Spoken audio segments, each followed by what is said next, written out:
What's up, everybody? Poppin John here. I hope you guys are having a blast with this SkiLLz Accelerator course with Poppin Todd and myself. I'm really excited to be breaking down some of these techniques for you guys, and I hope this helps, okay? So first, I'm going to be breaking down how to use and create space in your dance. Okay, everybody. So the first technique that you really have to get down is called fixed point. All right, some of you guys probably already know this, but this technique really allows you to show these illusions, okay, and kind of gives you a lot of freedom inside your dance to develop illusions. All right, so the first one I really want you guys to just explore is the wall. All right, so this wall in front of me, it's a miming technique.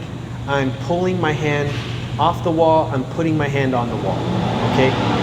And basically, to develop this fixed point technique, you really want to just drill this, okay? And what I mean by drill it is just place your hand on the wall and really focus on how far you are from the wall. Make sure your hands are stopping at the same spot, okay? So I'm touching the wall, I'm peeling my hand off of the wall, and then I'm putting it back on, okay? And you really want to kind of just develop this in all these different little patterns, you know, almost like following the hands. So this one goes down, the other one follows, this one goes to the side, the other one follows. This really helps to just grasp that concept of this wall being in front of you, okay? A couple of secrets that I use is when my hand touches the wall, so let's say the wall's this way, when my hand touches the wall actually spreads my pinky and my thumb out to where I flatten my hand on the wall, all right? And then you can really give the illusion that your hand is touching something and also that your hand is coming away from that, okay? So my hand goes back into that normal position, all right? So it almost kind of reminds me of a hand wave, like a wave with your hand. So I touch the wall and then I kind of almost peel my hand off the wall, okay? You can't just do really the literal translation of it, where you're just touching and then pulling your hand off and touching and pulling your hand off. Or you can kind of style it up a little bit by kind of creating little I don't know, animated effect with your hand, okay? So really just focus on this wall in front of you. And I used to really think about this box, this box in front of me, and I hit the corners, I hit the bottom corners, I go center, and then I kind of just play with all of those positions. All right, I'm really focused on keeping my hand flat on the wall, and this is so important for fixed point because I actually feel like there's a wall in front of me, okay? That's how I visualize. I really kind of try to get into that mind state that I'm actually touching something, okay? So I'm placing my hand on the wall, I'm peeling my hand off, and I actually feel it. All right, so once you can get there where you can actually feel the texture of the wall, or that you can actually put some weight on it, that's where you really start to develop this fixed point where these two hands, these two positions get stuck on the wall and you start to move your body around it, okay? So this is where this fixed point stuff really starts to translate. First, I find the wall, bam, bam, bam. I got all these little patterns. I can actually touch it in front of me, and then I start to almost use the wall to manipulate my body. So I actually feel like I'm gripping the wall and then pulling my body and then pushing my body away. Once you start to put your mind in that space, you really start to develop this fixed point technique, okay? And then it doesn't matter what position your hands are in. Once you start to get this technique, you can be holding a pipe, you can be holding a rope, you can be holding anything, a box. So this box is fixed here, and I'm like using this stationary box to pull my body or push my body away. Okay, I actually feel like I'm pushing on something. All right, or if I have my hands on both sides of the box, I feel like I'm pulling with this hand and pushing with this hand. Okay, so I'm like boom, boom. So you really have to develop this guy first, and then you can like push it into all these different shapes. Okay, we can go circular, we can go square. You can think about like, I think about real objects. I think about a 2x4. So I'm really focused on having this shape in my hands, and I'm bringing that down, and that moves my wrist. Okay, that moves my hand. I can manipulate that by itself, and then I can fix it and push my body around. Okay, I can grab or create that space bigger. That's the cool thing about this, is it reminds me of like play fighting as a little boy. You know, like I used to really think of all these really detailed, you know, weapons to use when I was play fighting, and I kind of use that technique, like that mental technique, in this subject. Okay, so whether it's a ball, an energy ball, a 2x4, a pipe. Okay, so I'm gonna break down some of those, and I hope you guys can just kind of take them as concepts and then try to make your own. You know, obviously I want you to use all the ones that I talk about, but the cool part about this is being able to use your own. You know, it's endless. It's like whatever you can think of, whatever shape or object you can think of. I like to think about the weight of those objects, like what material they're made out of. Okay, whether it's heavy or flimsy, or all of those things add different textures to this. Okay, but I promise the first place that I started was right here on the wall. Bam. And I used to just like really try to develop this, you know, and really get that down, and then I start manipulating my body around that position. Boom, down, up, you know, circular. Okay, this is where you start to like really start to get into different motions with your body, and your hands are fixed on this wall in front of you. Okay, so that really helps to start develop like shapes. You know, if I had a rake in my hand, all right, how would a rake move if I pushed on the top of it? It wouldn't do this. Okay, if I have my other hand on it, everything is linear. Okay, everything would move together. I would grab some leaves, pull it this way, and then I could pick it up, I could manipulate it, I could switch my grip, I could have it here. Okay, so this is where you really start to play. Okay, this could be a rake, this could be just a pipe, a cylinder, you know, piece of metal, but I do think about literal objects. Okay, and that really helps to like let it translate.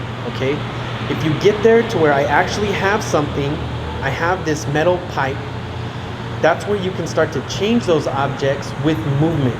Okay, so if I have this metal pipe and I'm like manipulating it, I'm pushing it, I'm adding weight to it. You know, you can add resistance where the pipe is kind of like stuck in space, and you can add like some struggle to it, or it's really easy to manipulate. See how that I'm pushing that through my hand, I'm grabbing the rest over here, I'm bringing this up, boom, and that's where you can really start to just freestyle and play with this like concept, you know, and you'll start to realize that there's only so far you can go, you know. So my hand is in a weird position right now. It's like there's only so far I can go that way. I know that my wrist is gonna stop moving, and if I wanna go farther, then I'll have to manipulate my arm in order to like keep that illusion. All right, so like really visualizing the shape you have, what it's made out of, and like the ability of your body to kind of like move around it. All right, and being precise. Okay, I use like robot techniques to help be precise. Okay, so like when I stop moving, I'm doing a dime stop. All right, and I'm pushing, and I kind of have like some tension in my muscles, and I'm sure you guys have been learning a lot about that with Todd. It's like I'm using tension, and I'm really focused on everything stopping together. Okay, I've completely like committed to the concept, and that's kind of like my cheat code on being able to translate a lot of this stuff.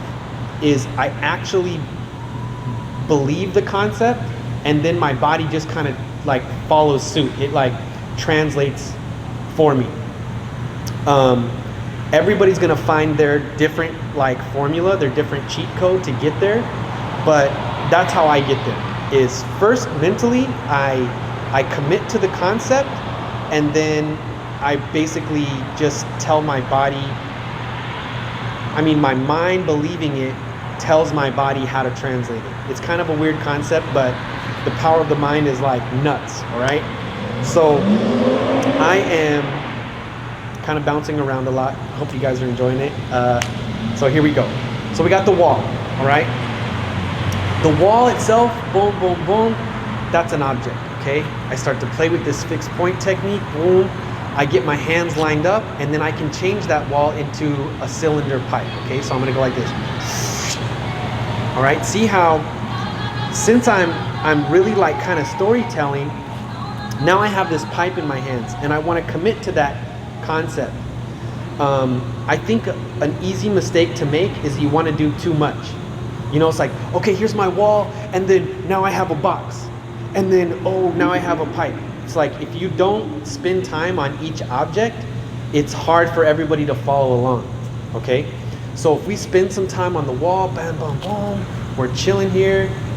I'm manipulating my level, okay? I'm using bends in my knee. I'm coming off to the side. I'm using dime stops to stop everything. And then I develop that concept, and then I can transition into something else, into this pipe. Boom. Okay, now I can play with this. I can play with some of the patterns that I've already developed through practicing this, and I can also find new things, okay? Because I'm already committed to the concept. This is where I can really have some fun. Like right now, in my mind, this pipe is made out of metal, all right? And all of a sudden, I can change that material into something that's maybe a little bit more flimsy, and then back into metal, all right? But you have to really like believe it. You know, you have to believe it. And it's not just like, oh, this is my move. I'm really looking at this as like a concept where I'm able to freestyle in it, okay? So you kind of just get to play. It's like play fighting. Like when you watch two little kids play fight, and they're like creating weapons out of nowhere, but you know that they have to be precise for the other kid to understand what's happening, okay? So like if I pull out a sword, and then all of a sudden I'm just like this, my friend might not know what I'm doing. He might be like, that's a weird sword, you know? So you have to be detailed. You have to be detailed, and you have to like really stick to the story, okay? So we have this pipe, boom, all right? And the cool thing is that right now I'm just playing with a bunch of miming techniques, all right? I'm showing different shapes that don't really exist like in front of me, and I'm manipulating them with some robot techniques, okay?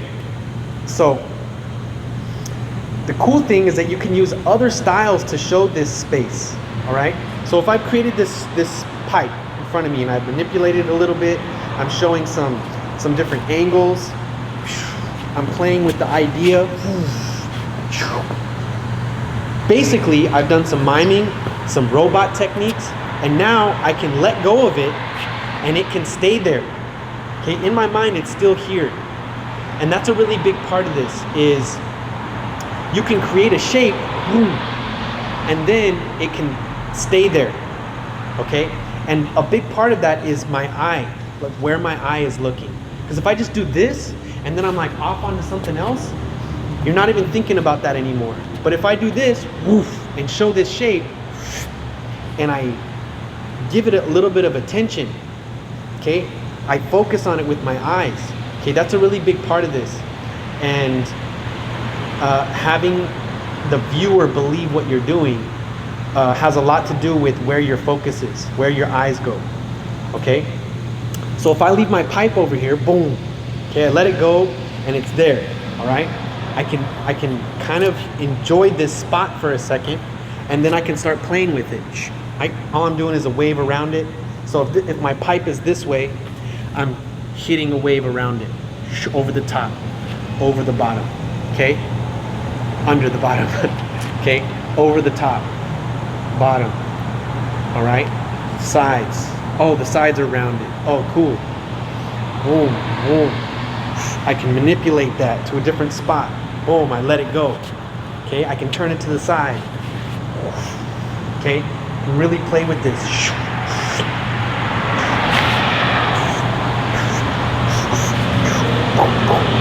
All right.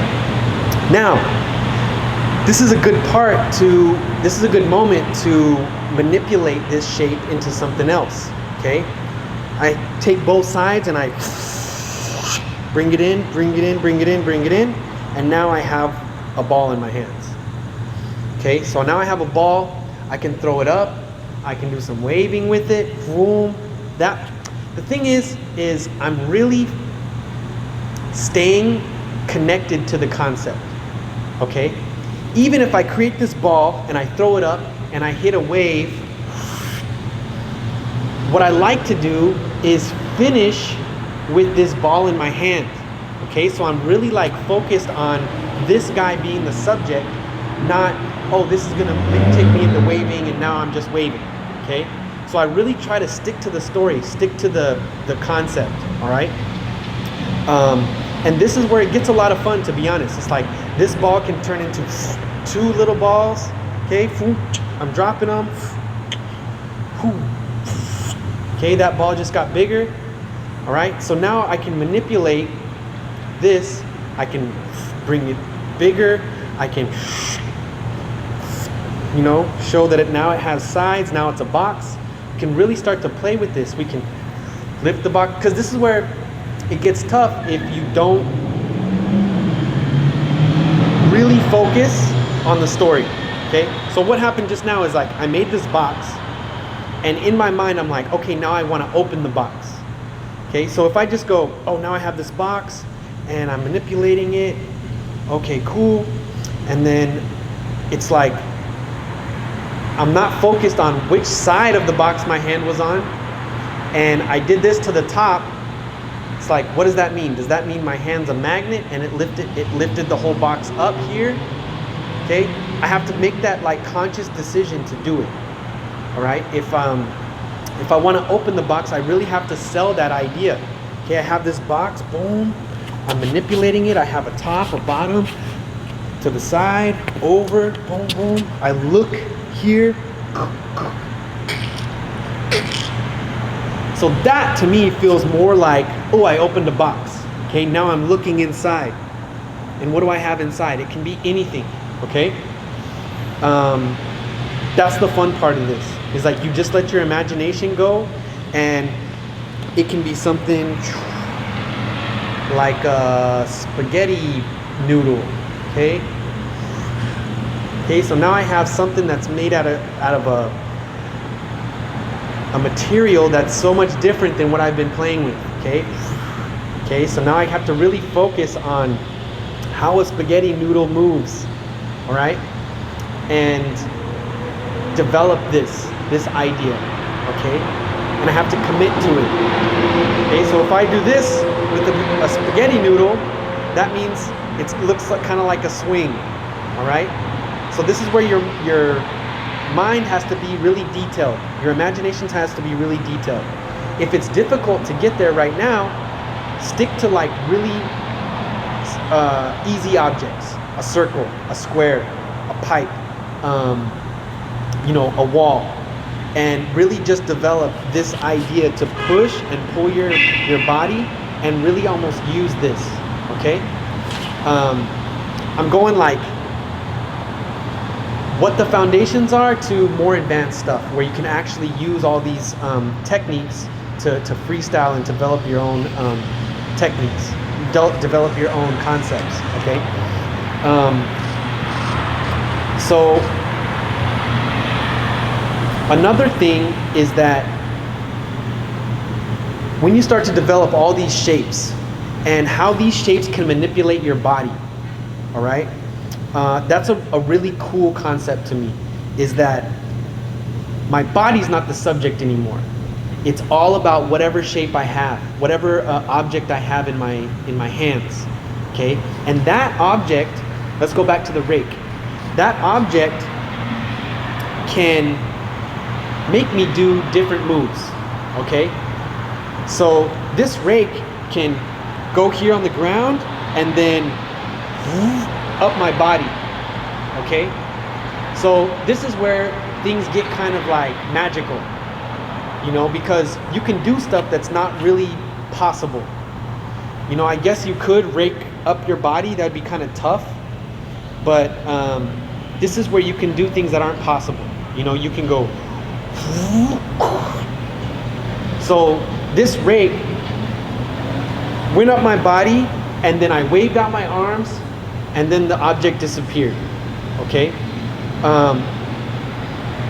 It can reappear, it can turn into a completely different shape, but the cool thing about it is that I'm using a shape to manipulate my body, okay? And then I can go back to the original story where I just have a rake in my hands, okay?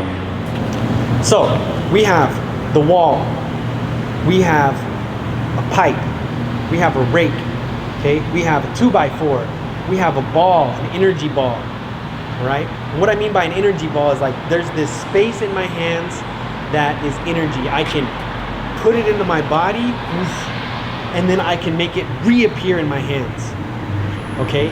And this is a concept that I really like to use in waving, is creating this space, all right? So I'm creating a space in the air, and then I take that space and it travels through my body or through my arms, and then that space ends here, okay? So if you look at a wave, you basically see this space travel through to the armpit, and then it appears over here in the other armpit space here. I almost imagine like a bubble. If I'm under the water and I have a bubble trapped under my arm, and I do this, the bubble's gonna go here. And I do this, the bubble's gonna come up. And I do this, the bubble's gonna come here. Okay, so I almost have this bubble trapped. Boom. And then I can manipulate this. This bubble can go into other parts of my body and manipulate my movement. Okay? All right, I'm really developing the concept first and basically making my body play by those rules. Okay?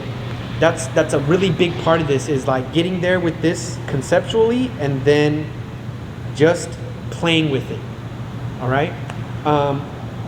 Something that I do is I do this to no music. All right? I know that might be controversial for some of us, but first I like to develop the concept.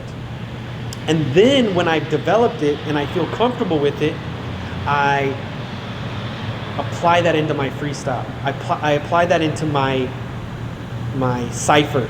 Okay, I go to a club or whatever, and there's a dance circle, and we're getting down, and then I think about, oh, what have I've been working on? Oh yeah, this concept. And that's when I really like give it the test, like the ultimate test.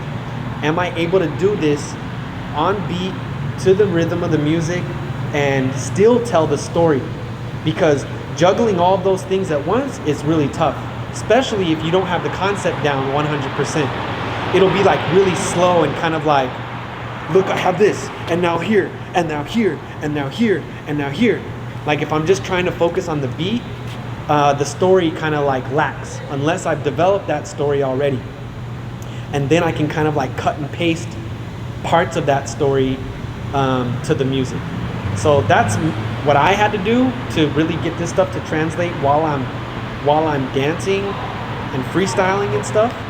So it takes time to kind of find your balance on all of those things that you're juggling, where you're juggling a song maybe that you don't know, you're nervous in a dance cipher, and you're doing a new concept that you just started developing. Okay, so what I try to do is develop a portion of the concept without any music, and I'm just focused on the technique, the details. It's a tough one to really find that pure balance. All right, so we have the wall, really important. I want everybody, if you haven't touched that wall ever, it's like you have to, because that wall can turn into a table, that table can turn into a 2x4, the 2x4 can turn into a pipe, okay, the pipe can turn into a rake or a shovel. All of these objects, they start here with the wall, and then all these fixed points and how to manipulate your body, with your hands on the wall. I'm really fixing this position on the wall, and I'm moving around. This is where you can start to get into like footwork and different ways to style that up to where you're not just like taking steps. You can get into where you're actually gliding into that direction. You can use these objects to send you into like a different like atmosphere, a different time warp or something like that. It's like I can throw this ball up, I can be manipulating this ball, and then when I throw it up, that takes me into slow motion, and then I catch it back, and then I'm manipulating it. That's where you can really kind of play with like different textures and like changing the environment that you're in. And that's where animation just gets like it's so much fun. It feels like I'm just playing, I'm play fighting, I'm really trying to story tell, and you can like almost think like charades almost, like you want the viewer to understand what you're doing, and that's sometimes the toughest part. It's like you're gonna know what you're doing, but in order for everybody else to see it, it's you really have to believe it, and you have to like get into the details. Okay, so I hope that helps. This is a tough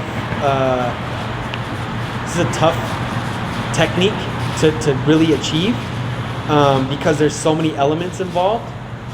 But once you get there, it gets easier and easier to develop more concepts.